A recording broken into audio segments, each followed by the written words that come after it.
Okay, how's it going? I'm going to talk about a really interesting mushroom, a Reishi mushroom. I actually made a tea not too long ago, and I mentioned it in one of my older videos. And I did get a request from someone to make a video on preparing a mushroom tea with the Reishi mushroom. So I figured the next time I do make the Reishi mushroom tea, I will make a video, and I made that today. And here's the video. But before I show you how to make the mushroom tea, I'm just going to talk a little bit about the mushroom. But I'm not going to go too in-depth, so I'm just going to keep it short and simple. What I have in my hand is a red reishi mushroom. Very interesting mushroom. Scientific name Ganoderma lucidum. I hope I am pronouncing that right, because I'm not really good with pronouncing scientific names. This mushroom has been used by humans for a very long time. It's been used traditionally in Chinese medicine for over 2,000 years, and actually some sources believe that it's been used for over 4,000 years. So for thousands of years, humans have been using this mushroom for medicinal purposes.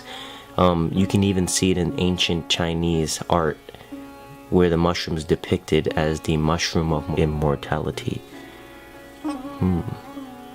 Which actually makes it one of the oldest known medicinal mushrooms used by humans. The mushroom is actually very hard to find in the wild. It's super rare. So rare in ancient times, only the emperor and his court had access to this medicinal mushroom.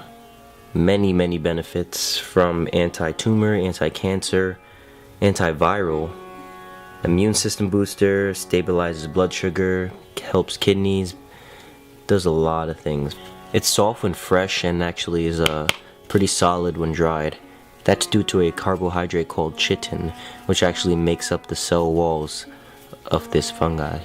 So the medicinal properties in the mushroom is actually locked up in the mushroom because of that. And that's why we brew the tea, to extract it. When you buy the mushroom, you can actually get it in two forms that I know of. You can get the whole mushroom, or you can buy them in strips. Me, I actually prefer the strips because the strips are actually pretty easy to break up, and you can break them by hand, and the whole mushroom dried itself is actually pretty solid, almost as hard as wood, like a very soft wood. The last time I made it, I actually threw it in a blender and made a powder out of the whole mushroom. It was that hard to deal with. So I like the strips, and if you can, and if you do, go with the strips because they're very easy to work with. Alright, now on to making the tea. When I make the tea, I like to make a good amount because I do like to have an amount that will last me a few days. So what you want to do is you want to start off by getting the cleanest water you can find and put it into a pot. If you can, try to use a stainless steel pot and stay away from aluminum if you can. So you place the water into a pot and you put it on high heat and bring that water to a boil. And as you wait for that water to boil, you want to start to break up the mushroom strips. For every 2 quarts, you want about a half a cup of mushrooms. So since I will be brewing a gallon, I'll be using a whole cup of mushrooms. And after you're done breaking up the mushroom into smaller pieces, you want to put the mushrooms into the pot and then turn it down to a low heat and allow it to simmer for about 2 hours. I would cover it so most of the water does not evaporate. And then 2 hours later, you should have a nice dark brew of reishi mushroom tea. You could drink the tea hot or chilled.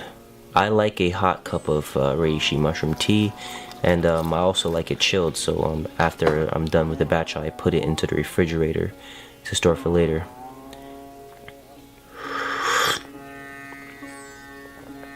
You know, most people describe this tea as pleasantly bitter, and I have to say they are right. It has a very faint, bitter taste, but it's not unbearable at all. It's actually pretty good.